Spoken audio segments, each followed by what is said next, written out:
குறைஞ்ச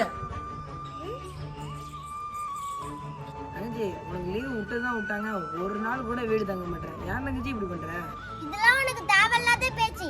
என்ன விஷயம் சொல்ல வந்தியா அதை மட்டும் சொல்லிட்டு போ. வர வர உனக்கு வாய் ஓவர போது, என்னைக்கு என் கையில மாட்ட போறேன்னு தெரியல. அண்ணா என்ன தவிர யாருன்னா உன்னை இவ்வளவு உரிமையோட பேச போறா? உன் தங்கச்சி தானே, நான் கோச்சுக்காதண்ணே. சரி சரி, அம்மா வரதுக்கு 8 மணி ஆகுமா, மணி வேற 6 ஆக போகுது. அண்ணனுக்கு ஒரு ஸ்ட்ராங்கா ஒரு டீ கொடுத்தவா. உழைக்கலாமே அண்ணா, போட்டுருவோம். அடுப்புல ஒரு பாத்திரத்தை வச்சு அதுல ஒரு டம்ளர் தண்ணி 3 ஏலக்காய் பட்டை தீத்தூளை சேர்த்து நல்லா கொதிச்சுக்கிட்டே இருக்கும் போது கொஞ்சமா சீனி தேவையான அளவுக்கு பாலை ஊத்தி நல்லா பொங்கி வந்தது ஒரு டம்ளர்ல வடிகட்டினா சுட சுட ஸ்ட்ராங்கான டீ ரெடி ஆயிட்டு.